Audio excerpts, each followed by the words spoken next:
Did you just say there's nothing to talk about? Okay. Oh, let me get my notes. Hold Okay. on. I gotta get the intro notes. Get that intro. All right. Hello, everyone, and welcome to Dallas Hoops. I'm gonna start over. Okay. Thanks for ruining my You're intro. welcome. Hello, everyone, and welcome to Dallas Hoops Fancast, a podcast for Mavs fans. I'm your host, Sydney, and I'm here with my co-host, Martin. So, You can follow the show on Twitter at Dallas Hoops Cast. You can follow me on Twitter at _ Sydney Myers, and you can follow Martin on Twitter at Martin L. Myers. I'm not done yet. Remember, you can listen to new episodes and read exclusive articles at DallasHoopsCast.com, where you can also read the latest breaking news and start shopping for Mavs Guaranteed tickets. That's DallasHoopsCast.com. Let's get started. Good game, I'd say. yeah. Well, we should also talk about the last two, because we didn't get a chance to talk about the last game against the Spurs, where Luka had his 42-point triple-double. And I know that's kind of been... That's old news. It is. It's old news. Just throwing it out there. No. Okay, we've talked about it. Let's talk about the Warriors. Yeah, so I want to say, first of all, just to start off with, no one feels sorry for the Warriors. I don't know. I mean, okay, you can feel bad for the players because None of those players it's not were their part fault, of the dynasty. So. But just overall, as a franchise, no one feels sorry for the Warriors. I mean, there's not feeling sorry. No. They're going to try to feast on him, but yeah, I don't think it's because, I don't know. It's a tough situation because the reason they're not playing well is because of injury. It's not like they're all healthy and they're 3-12. It'd be different if that were the case for me. Yeah. But the fact that they're all out due to injury, that kind of changes it. But Well, either way, I don't care because Luka's awesome. Yeah, first of all, I don't care what the reason is that it's injuries. And second of all, Steph being out for 3 months Tone is it down, avoidable. okay? I'm just saying. He should probably miss, a month. So 3 months is a little excessive. They're doing that to themselves. And I mean, it's fine. This season is over. I get it. So there's no point in running them into the ground. But anyways, yeah. So Mavs destroyed the Warriors. And Luka... I mean, there were so many. I was going through stats that people were posting of the first guy to do this and that. Yeah. I mean, there were so many of them tonight. So first of all, no one has ever recorded a 35-point triple-double in 25 minutes or less, which Luka did tonight. Also, he's the fifth player in NBA history to average a 30-point triple-double over a 10-game span. Yeah, the others were LeBron, Westbrook, Jordan, and Oscar Robertson.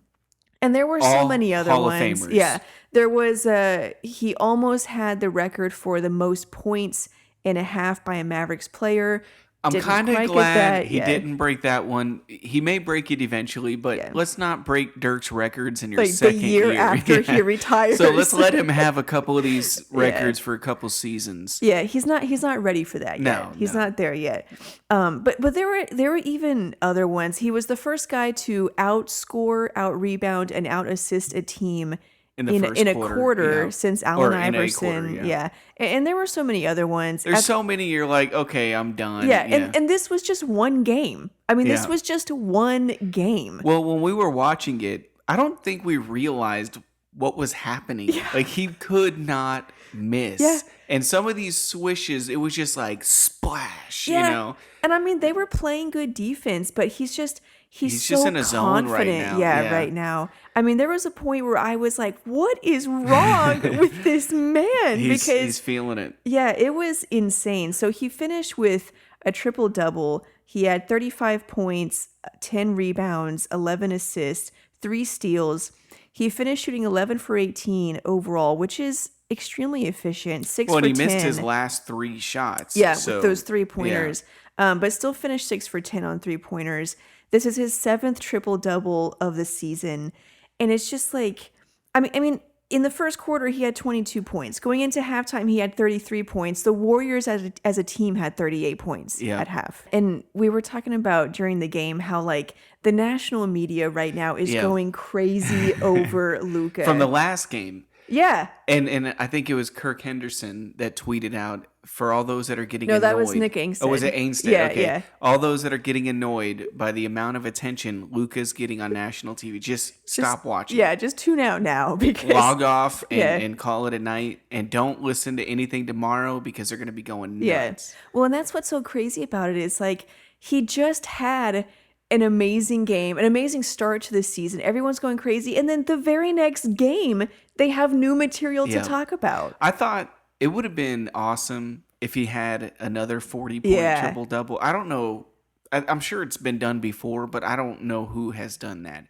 Probably LeBron or Jordan or something. Yeah, something crazy like that. But man, it's awesome. And the best thing about it is he's a Maverick. Yeah. He plays for the Mavs. This isn't a LeBron on some team. He's never come to Dallas. Yeah. It's not Kobe. It's not any of these all-time greats. Like, he's a Maverick. He plays for the Dallas Mavericks. He's getting all of the national attention. Everybody's focused on the Mavs right now. And it's crazy. And I would think, like, this just shows his mentality. With all the national attention he's getting, he got better. He doesn't shy away. On national TV the next game. He just gets better. And it was like, oh, let me just give him a little show. Yeah, like after all the talk, and he just gets better and better. And that's a good point about how we always admire these other players from afar. Mm-hmm. And then the Mavs talk about, we're going after that guy. And it's like, man, it'd be so awesome if the Mavs could get him. But there's not really a chance they're going to get him. You know who the most annoying fan ever created was, right? I'm a LeBron fan. Oh, yeah. They weren't fans of any particular team. They were just, I'm a LeBron fan. That was just an excuse to be a bandwagon fan. So but, I wonder if Luka's going to have, I'm a Luka fan. Of course, let's hope he stays in Dallas. But I mean, Bill Simmons, he's obsessed. Yeah, even more than us. Yeah. Well, like I said, the Ringer network in general is the Luka Doncic network. Well, and I, you know what I don't understand? If there's some contract issues with Nike, with like the shoe, what are they waiting for? They're gonna do the same mistake they did with Steph and call him, Steven. Luke Doncic. Yeah. They're gonna call him Doncic instead of I don't know, like what Nike is waiting for. I don't know if they're afraid because he's a Euro that he's not marketable, but the dude is getting all the national attention. He was second in All-Star votes last year. Yeah. People want his shoes. I mean, it might be about money. It might be that Luka recognizes how valuable he is. He's got a good agent. Yeah. And his agent knows it's got to be like $1 billion deal. Do you think that he's going to get, obviously he's getting a shoe deal, but do you think he's going to get a signature shoe? Oh, yeah. Because a lot of guys have a deal with Nike, No. but they get like custom LeBrons or whatever. He's getting Luka's. But do you think that's the deal right now? And maybe that's what he's trying to bargain for right now. He doesn't have to. That's the problem. Like, if he's bargaining for that, you already lost. You lost. Yeah. So my thinking is other shoe companies are fighting for him. If they're not, they're all idiots. I mean, if you think about the amount of media attention this guy is getting, you would own Europe with shoes. He's getting attention for the shoes he's testing out. Yes. And he's not even, he's tested out Under Armour. Today he was wearing Jordans. He's had obviously a lot of Nikes. He wore Pumas the other day in practice.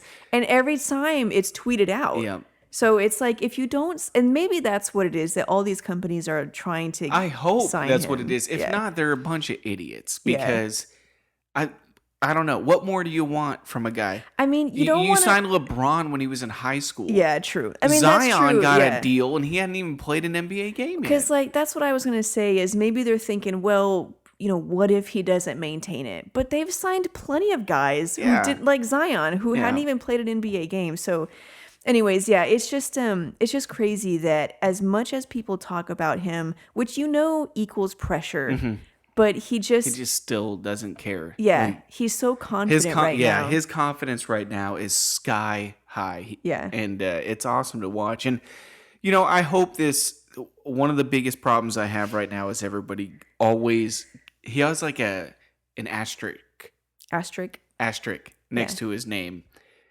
Doesn't play defense. Yeah. And I'm like, it's driving me insane. He had 3 steals tonight. The guy his defense is fine. Is he an all defensive player? No. No.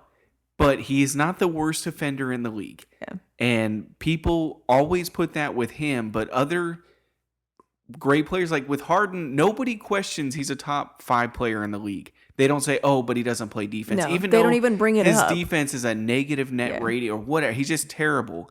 Kyrie, no. Kemba, no. They all get free passes. Luka, oh, he's not a top 10 player because he doesn't play defense. Some of these guys' defense is overrated. Like, we act like all of these superstars are all defensive team players, and they're not. Most superstars do not play hardcore defense because they have to carry the team offensively. Yes. Now, they never guard the other guy's best player. Yeah, because they got to do it all in the other. Now, the Yes. exceptions are the truly great players, like right now, Kawhi or Giannis But or LeBron or Jordan. I mean, But even then, Kawhi doesn't guard the other guy's best player. not every time. Yeah. No, Yeah. they may save him for the last 3 minutes of the game or something, but he's not running around chasing him all True. game. Yeah. Because it just doesn't make any sense. Yeah. So, I mean, and obviously, Luka is not at that level. The point is just that most superstars are not like the greatest defenders in the league. The ones that are the exception, and that's what makes them sometimes the all-time greats. But anyways, it doesn't even matter. He's unbelievable. To watch him, it's so easy. It's so easy for him. Donnie Nelson should never have to fight for any decision ever. Yeah. Like, if he says, I want this guy, okay. Yeah. That's it. Like, well, it was like when I posted that video of Mark Cuban answering the question of why they didn't draft Giannis, and he said it was because all they had were these crappy little VHS videos basically of Giannis in some dark gym somewhere, and the scouts were telling him this guy's really good, but they had no proof, or he didn't have the proof for it. But yeah, like you said, going forward, if he comes out and says this dude from freaking Timbuktu is the next Jordan, I don't care who it is, you draft him. Yep. Yeah, and it's not just him. I mean, he was also instrumental in getting Dirk. So they saw that. He's definitely got an eye for talent. Yeah. And not just talent, but all-time talent. Like, there's people that are good at finding gems from nowhere, but they're never stars. Yeah. They're just quality players. But he has an eye for. But I gotta wonder, did he even think Luka was gonna be this good? I didn't even think he was gonna be this good. That's true. I thought he was gonna be an all-star. Yeah. But I didn't think he was gonna be pushing people for best player in the league. Yeah. In 15 games in his second year. Well, it was like you said, to start the season, he's gonna average 28 points, and I was like, I mean, he's good, but he ain't that good. Yeah, I mean, come on. But I wonder if his average goes up to 30 after tonight's game. No, 29.9. So now for the season, he's 29.9. 29.9 points per game. 10.6 rebounds. 9.4 assists. Does it matter to you if he averages a triple-double or not? Well, I don't know. Like, Russell Westbrook put such a negative connotation with triple doubles, and it's not fair. Like, averaging a triple double is ridiculously hard, and yet, I mean, unless when Westbrook you're Luka. or Westbrook, Yeah. Westbrook, when he does it, and I was guilty of this, he's hunting for his assists or hunting for his rebounds. Yeah. But I never watched enough of the games. Now that I see what it takes to average a triple double, even if you are hunting. Yeah. It doesn't mean you're going to get it. Like, you have to actually have abilities to get it. And he's, I don't know. It would be great if he finished the season, his second year in the league, averaging 30, 10, and 10. Yeah, I mean, I did the same thing with Westbrook. And I don't know, maybe it is still true that he was hunting for rebounds or assists. Or maybe he wasn't, and we all didn't know what we were talking about. I don't know. I think the problem with Westbrook was that he never even got close to it before, and then all of a sudden he took this huge leap. I will say with Luka's rebounding, Luka is trying to get rebounds.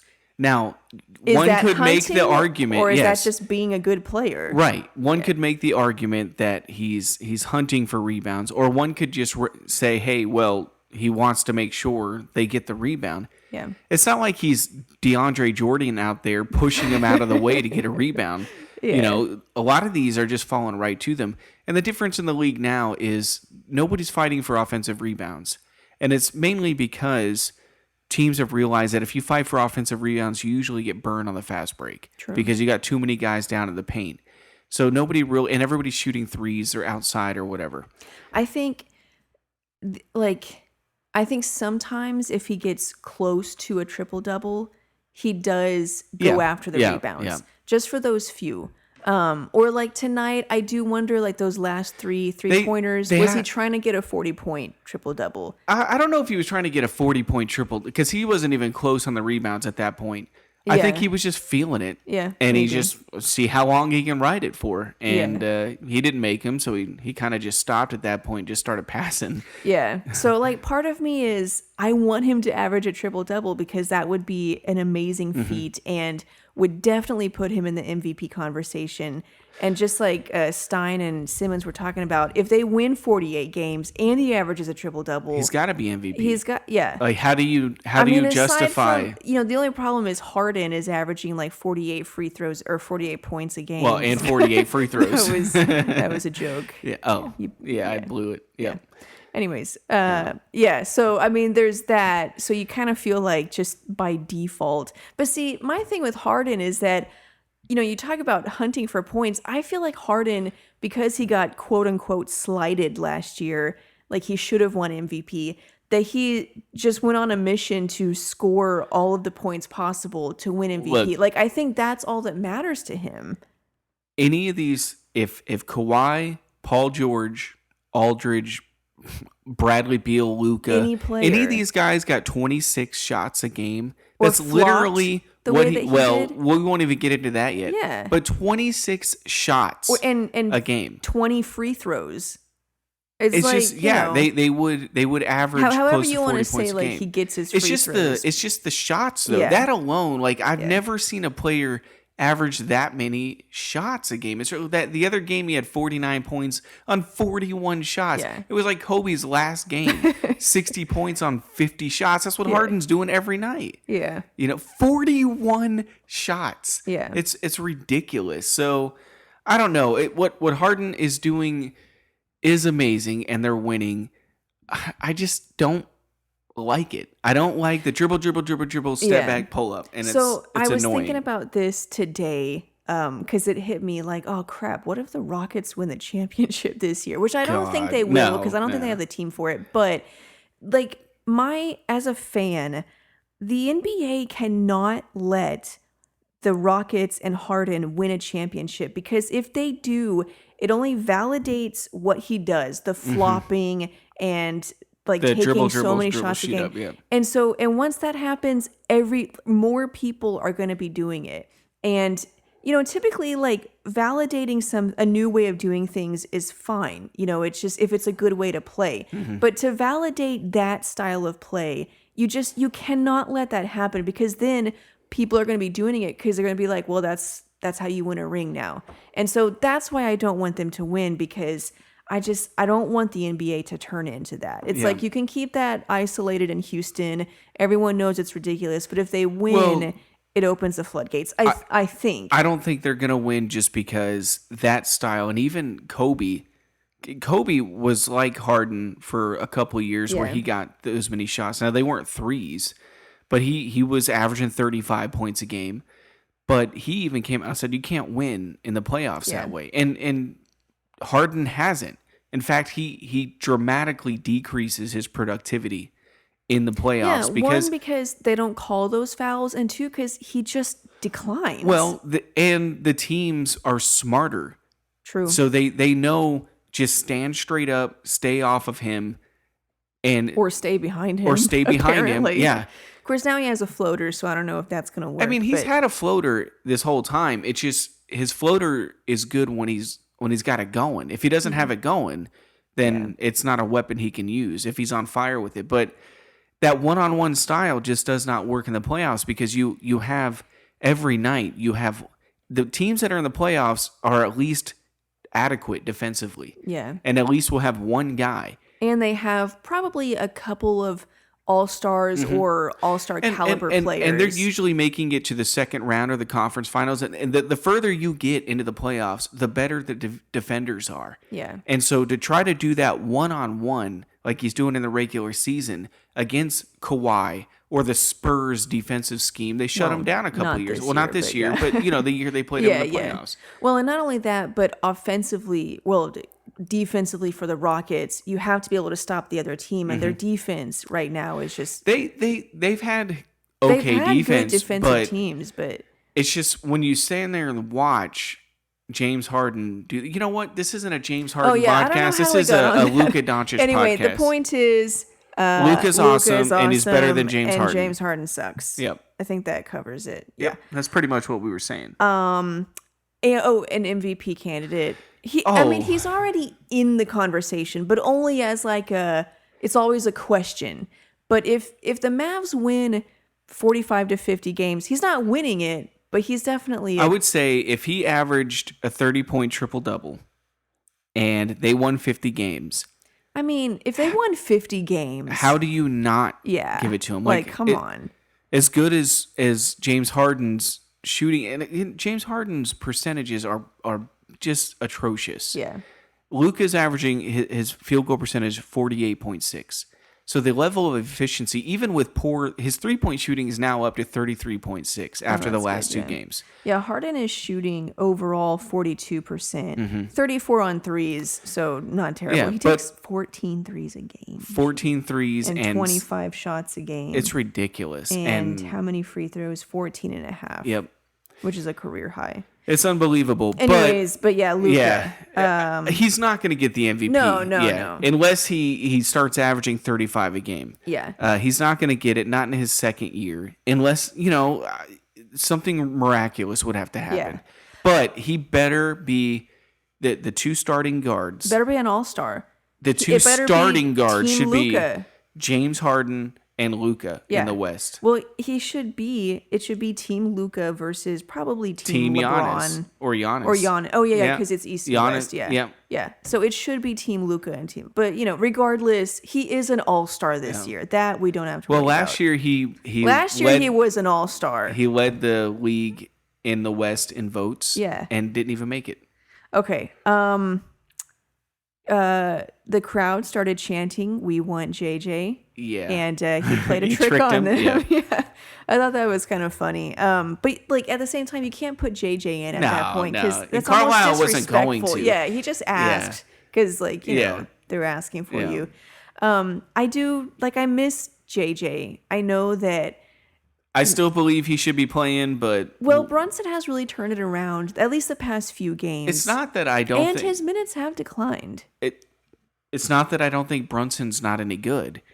It's just I think what JJ brings to you is just on another level right now. And I think if a team is fighting for playoffs and playoff positioning, JJ gives you that best chance of And you're talking about success. In the big games, the way that and especially in big games. Like for example, Boston's on the road in Los Angeles playing against the Clippers.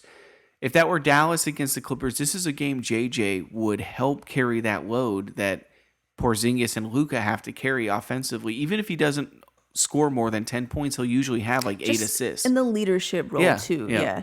It's hard to say right now because I feel like starting with the Raptors game, the Mavs have, I guess, turned a corner is the way that you would say it. Although I don't know if they're going to sustain it, but if they do sustain it, then maybe those problems of the role players not stepping up in big moments, maybe that's also gone too. But then again, I think that still will hurt them in some games, not every game. Just the big but especially ones that matter. in the playoffs. Yeah. If they make the playoffs, which I think they will, really how their success in the first round will depend on who they get matched up with. True.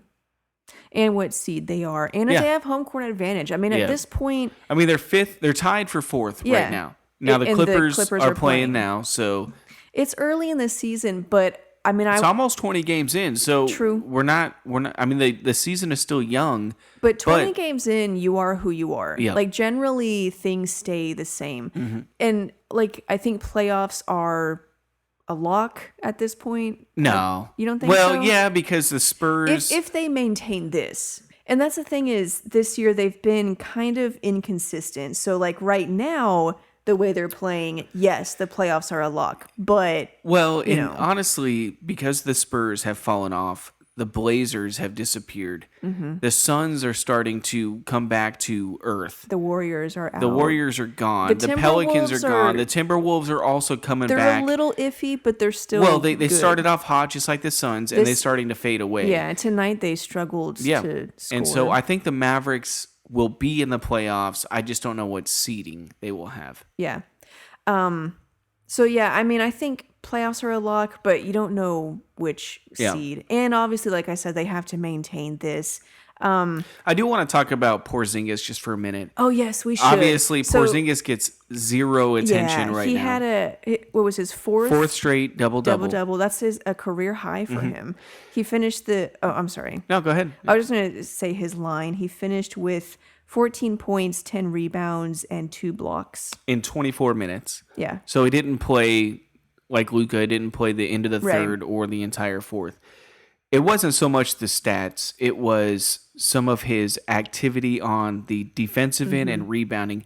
I really like how he has kind of made it a mindset on the defensive end and on the rebounding that he's going to be a force there because his offense hasn't quite clicked yet. Yeah. And he's had moments this year. Like even in this game, he'll go through a spell where he makes some really bad decisions, but then he'll go through a spell of making really good decisions and getting dunks and getting good shots.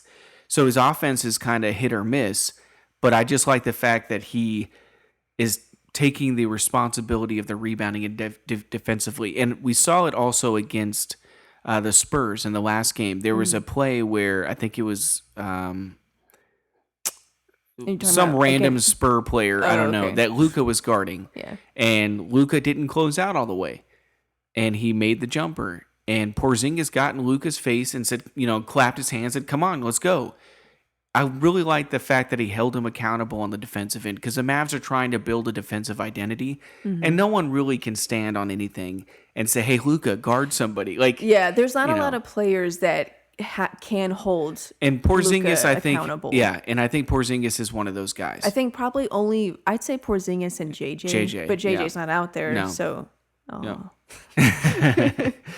Had to go back there. Yeah, I noticed that too, that he's really taken ownership of defense. And he is a good defender. I mean, especially since Powell, we've talked about his struggles on defense. He just, he has good effort, he has good energy, but it's like he's not even there.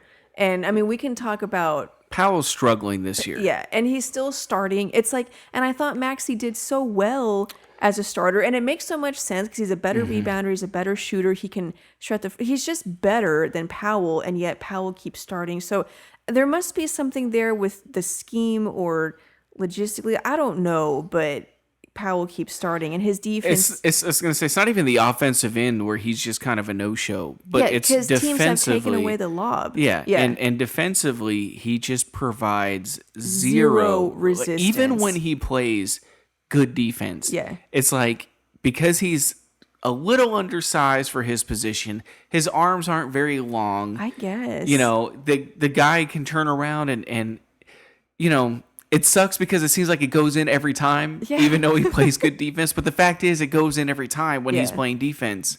Well, and that doesn't happen with Maxey. He's a good interior defender. And he's long and athletic. He can switch. Yes. Like Powell, you can't really switch with him. But Maxey, if he gets switched out onto a guard or a wing on the perimeter, he can still hold his own. I mean, he's just so versatile defensively. I don't get it. I guess we're going to continue to give Powell a chance. He didn't get training camp and he didn't get the preseason, but he has just, it's like last year when we thought we had an okay team going into the season, and then we saw Luka play. Yeah. And we saw the gap When between you see true greatness, yes, you're like, oh. when you see good players, you're like, okay, our team sucks. Because, when you actually see somebody that can play. So it's like with Powell, when you have Porzingis, who right now is not even playing Porzingis. Well, yeah. Yeah, he's trying to get back into game shape and the flow of the game. Mentally. But you can see the gap between one big and another big. It's it's ridiculously way better. And you see that Powell's just not really that good. Yeah. I mean, and he does everything right. He's doing everything that you would tell a player to do to be a force defensively, and it just doesn't work. Yeah. I think they had a good situation with Powell and Maxey playing together. Now that obviously is going to have to be when Porzingis is on the floor, but when they're together against bench guys, they can be a really good tandem, and they've shown that. But Powell this year is just, we got to give him more time, but it's not looking good. So one thing I thought about during the game tonight, you were talking about this gap between Luka and great players. Is Porzingis, is he like a Kevin Love, Chris Bosh kind of guy where he puts up 25 points on a sucky team, but on a good team, he's like 15 to 18? I think maybe this year, as it's his comeback year. Yeah. That's very possible. I think towards the second half of this season, you'll see a better Porzingis. But Porzingis, with that, take that Knicks team, the first 48 games that he played. Name another guy on that team. Exactly. Tim Hardaway Jr. And they were wow. That's cheating. But I think they were either right at 500 or over 500. It wasn't much. It's not like they were a great team. And they were in the But East. he was carrying a team of nobody to a decent, respectable record. I think Porzingis, especially he was 22 years old doing that. I think he is. I still believe he can be a 1A, 1B situation here. Like, do you think he'd be an all-star? Not this year. But, eventually, yes. Yeah. A perennial all-star. And I think the combination of Luka and Porzingis is going to be unstoppable. Now, he's not Luka. I mean, he's not at that level. They're different. Well, not who is. I mean, probably 5 or 6 other players. I think you're looking at more like, as far as level of superiority, you're looking at LeBron, Kyrie. Oh, okay. Not LeBron, Love. Now, style, obviously LeBron, Love, but as far as, how good they are, I think he's on the level of Kyrie. Kyrie is great, and but LeBron was still better. So you see him averaging eventually, like maybe next year, something 20 to 22 points. Oh yeah. I think he'll be over 20 points a game, and I think he'll have stretches where he's unstoppable. Yeah. Right now he's averaging, I don't know if this is updated from tonight. He's at 18.5 points. So yeah, it is updated because mine shows 18.2, 9 rebounds, okay, so and 2.2 blocks. And his field goal percentage is low, 40.1. And then his 3-point percentage is 35.6. And his free throw percentage is low. All those are impacting his points per game. Yeah. Once he kind of gets those up a little bit, he's a better shooter. Obviously, he's a better shooter than 40%. But he's not doing well in his drives. And he's still not really integrated into the offense. He's getting stretches now, longer and longer, but then he's still going through stretches where he's just kind of standing there. Well, and they've added some new actions in there for him. We call them actions now, not plays. But like tonight, there was the one where he came off the curl into the lane. They've been doing that the last couple. Yeah. And there's more movement. We talked about that starting in the Raptors game. There's just more movement overall, but I think that particularly benefits Porzingis. Since, apparently they're not going to run, plays or actions specifically for him. So that movement helps. Yeah. But he's still not, it's not like Luka or Dirk where the offense he was a central cog in it. Well, and I think Mark Stein brought out about Porzingis is that not only is he coming off 20 months, but now he's got to learn how to play in a new system. With another star. Exactly. And not just another star, a mega star, like a guy that's got the ball in his hands as much as Luka has. So he has to learn so much this season. And really, when you think about all those things, and for him to be averaging 18 and 9 with 2.2 blocks, you got to be pretty impressed with that. I think he'll figure it out. I think the last half of the season, you'll see more of the Luka and KP show. And hopefully going into the playoffs, he'll be top notch. I don't know how either one of them are going to do if they make the playoffs.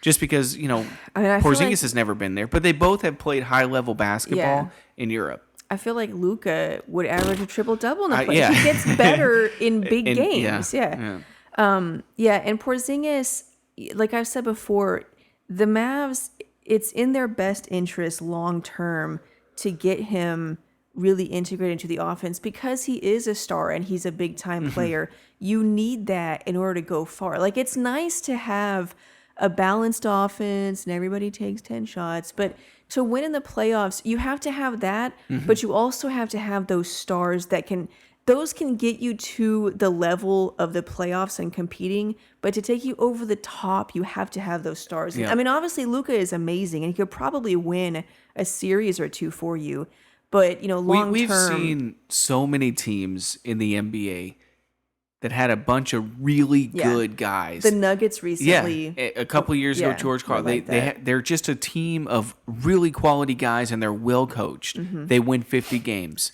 and everybody's like, hey, and then they get destroyed in the first round, and it's because they don't have that one guy that can actually carry them whenever you have really good defense. Yeah, and I mean, sorry, go ahead. Yeah, and so with the Mavs now, we have Luka, but what if a team, by some miracle, finds a way to guard him? I don't think it's possible. Or just slow him down. Slow him down. It'd be nice to have Porzingis drop 35 on them, especially 7'3". He's such a defensive nightmare. Yeah. So if you had him going, then it would just help you out. I mean, every great championship team has had at least two except for the 2011 except Mavs. for the 2011 Mavs, which is why Dirk's one of the greatest of all time. Yeah, exactly. But yeah, I mean, go back through the recent winners, the Warriors, the Spurs, the Heat. I mean, all the Cavs. The Cavs. All those teams played team offense and they moved the ball well. That's what makes them great teams. But in the end, it was some guy that could get on fire, that could score, 10 straight in the fourth or something. Well, that game, the Cavs against the Warriors, the year they came back down for 3-1. In Game 6, LeBron and Kyrie both had over 40. Yeah. They both had over 40. And that's what it takes. Exactly. So, and, you needed that to beat the Warriors. Yeah. So, I mean, I still... they've won 3 in a row, and so obviously, we're in a good mood. And I do think that they turned the corner after the loss to the Knicks, both as a team and also as a coaching staff. I've noticed some significant differences, but I still think there's improvements they can make getting Porzingis integrated. I think that will just take time. I'm still unsure of the role players, like the past history of kind of not showing up in those big moments. I wonder when that's going to become a problem again. Yeah. I mean, we won't know until they start playing more meaningful games. Yeah. And it might just be, this is not the last, the final roster they're going to have for 5 years. I mean, this year, I think they're just trying Luka is 20 years old. So I think they can improve the roster. They probably won't this year. Well, I don't see why you wouldn't, you would wait. Try. Well, the only reason you would wait is because we're still in development mode. But Luka is so good now that you might as well start your constant contention year after year after year now, because he's good enough to help a team do that. He's already helping you win games. Yeah. I mean, it's I was thinking about some of the young teams from the past, like the Thunder that made the playoffs and stuff. And they didn't win, but you want to build a team that can get you there, just at least to get the experience. And I mean, you never know what's going to happen. So, so I still kind of have those concerns, but I feel like they've taken care of some other things to where you don't have 5 things that are killing you. It's like, okay, we still have these couple of issues, but at least we've corrected these other things. So, and Bojan Bogdanovic was a free agent. Well, and he's averaging 19.7 points. Do we really want to talk about free agency? On 44% three-point shooting. Bogdanovic. And you don't offer him anything. This year with Bogdanovic, No, that's Malcolm Brogdon. Malcolm right. Yeah, Brogdon Malcolm has bad. Brogdon is also averaging it. If we had Bogdanovic, another 20-point scorer, we would be contending this year. Yeah. But no, you know what? They're waiting on Giannis, and it's just not going to happen. Bogdanovic, Brogdon, Danny Green. All three of those guys, I think they, could have worked something out. But anyways, we don't even have to talk about that. I just hope going forward, you don't have to wait anymore. Luka you don't have legit, to think, well, we're still young. You don't have to do that. No, like he's there. You can be contending starting now for the next 15 years. Yeah. So yeah, I think that's it. Do you want to talk about the Mavs City jerseys? No. Okay. I like them. I know a lot of people don't. Yeah. I personally like them. I know you would rather die than watch a game with them. It's just, okay, so today I looked at the picture again of Porzingis wearing it, and I think I finally understand what they're going for. It's a little, to me at least, it seems a little kiddish, or like people have said Disney Channel kind of stuff. And I just based on looking at it, I feel like that's kind of what they were going for. And in that sense, when I look at it from that angle, it's like, okay, you definitely nailed it. And if that was your goal, yes, it works. It looks good. But I just don't like the style. And I think that's anytime you have any sort of design thing, yeah, some people are going to like it and some people aren't. The one thing I don't like is everybody's flipping out. It's not like these are their permanent jerseys. It's one season they're going to wear them, and next year we're going to have a new one. But we've never had a good City jersey. I mean, although I will say it's better than the Timberwolves City jerseys. Yeah. It's better than the Bulls City jerseys.